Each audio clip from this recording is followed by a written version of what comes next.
Hello, it's the Cryo Lady. So here I'm going to detail a couple of the stunts that my parents, Janis and Floyd, pulled.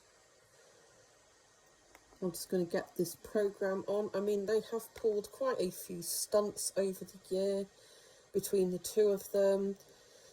I always used to think it was Floyd, my father, who was the worst one, but I came to realise that Janis, she's basically, they colluded with each other, I suppose. So anyway, when I was married to my first husband and I had my eldest son, Lamb, he was only about a year and a half old.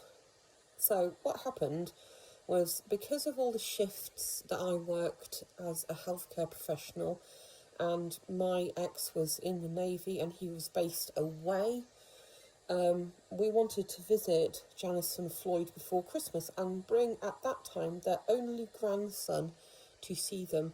Okay, so they only had two grandchildren at the time. That was my eldest sister's and mine. Now, just to preface this, I haven't seen my parents, Janis and Floyd, since 2012. I formally cut contact with them in 2014. So, there's that. Anyway, my ex's parents, Rodent and Pammy, they were out in Italy because Rodent, he was also in the Royal Navy and he was working for NATO at that point. So he was based in Naples in Italy, and they invited us out for Christmas.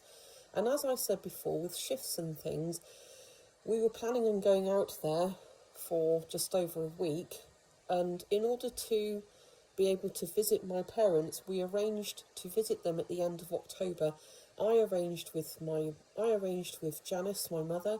It was all set up, we were all ready to go, all sorted out, and I used to speak to Janis quite frequently on the phone because, stupidly, I thought that she, I did actually think that she cared for me, that she might have loved me, but I was very wrong. So anyway, like I say, I'm busy working as a healthcare professional, as is my husband working as a naval officer, and obviously in between that, bringing up our son.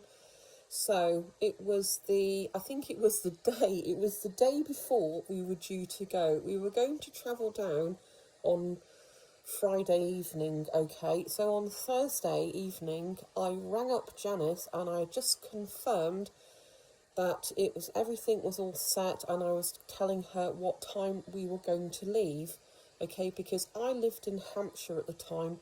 They lived in Devon. They used to live in Torquay, actually. Haven't lived in Torquay for many, many years. Anyway, so I rang up Janis and, said about coming down, etc. All lined up, all set and ready. She said, oh no, you can't possibly come here on Friday. And I said, wait, what? And I said, come on, Mum, we've had this arranged for ages. Oh, no, you can't. It's a change of plans. We're having friends round for dinner. Now, that was probably one of the most unlikely things to happen, because Janis certainly did not have any friends at all. She just didn't have any friends. She couldn't make friends with people, and even if she did, she wouldn't have been able to keep them. The reason being is that Janis, much like Floyd, enjoyed talking about herself way too much. Not to mention, they are both quite racist and they are both bigoted, okay? But anyway, so, I said, oh, come on, what's going on? She goes, no, we're having people round for dinner, so why can't we come then?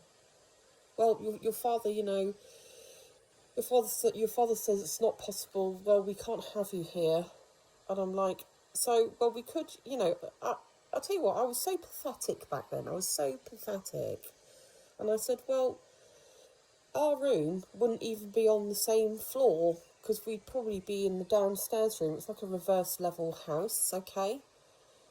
No, you still can't come. You still can't possibly come. I said, what, you're having people around for dinner, these friends, for dinner for a few hours, and that means that's our entire weekend cancelled. And I said, well, okay, you know, have it your way. I said, but obviously this is basically the nearest to Christmas I could come and visit you because of all of our work commitments, etc., etc. It's the only time that Jambles and I could come down with Lamb, our son. Obviously, he's not really called Lamb. No, you can't possibly come. So that was that. Anyway, I was very upset with that, and I just thought, F you, the pair of you, done it again, haven't you? You've done it again.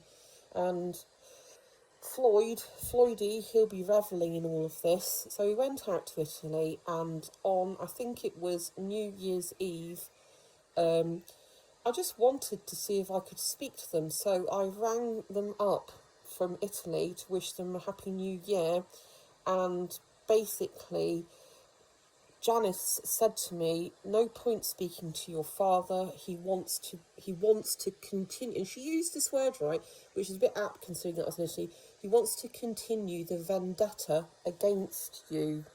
So yeah, those were Janice's exact words, a vendetta. And I actually think she said that purposely because we were in Italy. Now, what it turned out in reality to be is that Janis and Floyd are very jealous people. That's another of their qualities. They didn't like Pammy, they didn't like Rodent, they didn't like the fact, I mean, Floyd, he'd wanted to basically become an officer in the army, but his mother had been most insistent that he didn't do that, so he didn't, all right? So he was intensely jealous of the fact that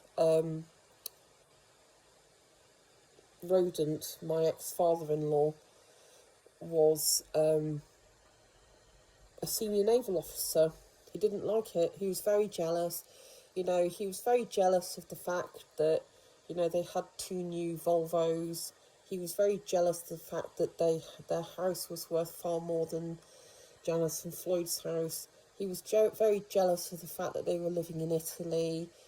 He was just jealous all round, as was Janice. Neither of them liked it.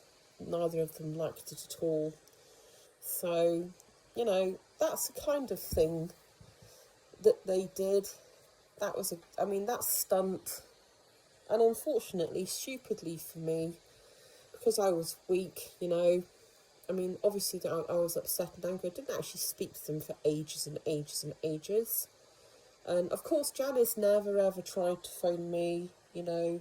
Our relationship was basically a one-way street, where I was the one that did all the giving. Janice might have telephoned me once in every, let's say, 2 years, perhaps 3. It was so rare. Floyd never phoned me. Floyd would never ever have dreamed of picking up the phone to me, and yet he used to. And I would have liked to have had a good relationship with both of them. I really would. But you know what? In the end, I realised you can't change people. What you have to do, is you have to accept that those people are who they are. They are never going to fundamentally change. It is impossible. You cannot, okay? So you either accept them and put up with it, or you say, no, I'm not going to put up with it anymore. And that's exactly what I did. I decided I wasn't going to put up with it, and I was going to cut them off. Do I regret it? Not at all. Not at all. I mean, it's been quite a long time now since I last saw them. You know, it's coming up to, 13 years now, I suppose, come sort of December time. And do I regret it? No, I don't. Relationships are not one-way streets. They're two-way. It is give and it is take. Okay? In equal measures. Don't put up with it. It just messes with your head. Anyway, over and out.